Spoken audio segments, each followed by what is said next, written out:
Снимаме. Здравейте. Здравейте. Моля, представете се. Аз съм Борислав Бранимиров Андреев от 12 В клас. Аз съм Бранимир Йорданов Андреев, баща на Борислав. Коя година сте завършили и каква специалност? Аз завърших 2003 година, специалност радиотехника и телевизия. Кой ви беше класен курсов ръководител? Вече не е след традициите на училището, Васил Василев. Защо избрахте да учите в механотехникума, както е по-известно училището? С какво ви привлече? Ами за времето си тогава беше едно от най-престижните училища и заради това. С какви чувства и емоции влязохте за първи път в двора на ПТГ и с какви чувства се разделихте последния ви учебен ден? Чувства, емоции, отначало не беше страх. Последствие удовлетворение голямо и накрая като завършихме, никой не щеше да се заминава. Кои бяха любимите ви предмети и преподаватели? Електротехника, преподавател Станка Димитрова, по практически предмет господин Бончев. Имали ли сте двойки? По кой предмет? Без двойки не може. По география, пак за бивш учител в механотехникум Тодор Савов. Споделете за ваш любим незабравим момент в училището. Те са много. И гафови имаше много. Последното, което помня, даже нашия випуск го помни, по електротехника. Последните няколко месеца, при влизане в час, двама ученици, един от които аз съответно, все се навирахме главата в коша. Просто е така да дразни малко учителите. Забавна случка от училищните ви години в ПТГ?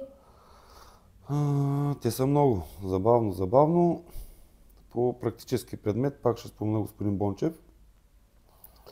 При разглобяване на телевизора се ни караше да вземем стари високоговорители и да си ги монтираме по колите.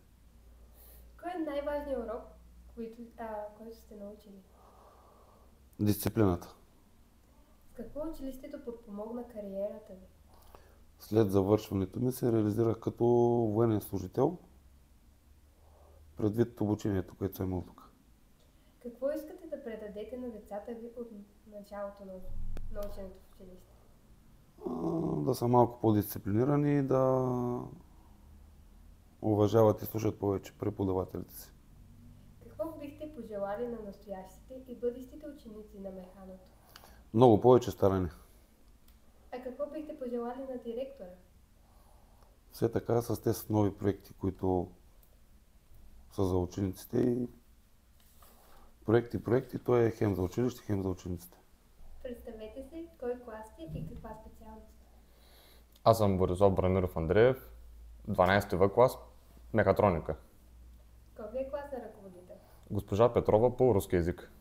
Защо избрахте да учите механотехникума, както е по-известно училището? С какво ви привлече? Привлече ме с нейната дуална паралелка с компанията Шеджами, защото изземят със самата специалност. Изземят специалност и ме заинтересува.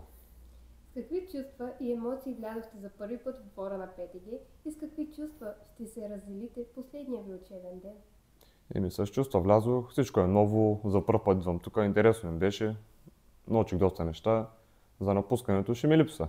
Хубаво беше, хареса ми, учителите ще ми липсват, не беше лошо. Кои са любимите ви предмети и преподаватели? Любимите ми предмети бяха при Станка Димитрова, маркетинг и реклама. Много добър предмет, много ми харесва. И биология и география при господин Азов. Като изцяло, почти всичките предмети ми харесваха и всичките учители много ми харесват. Имали ли сте двойки? Да. По кой предмет?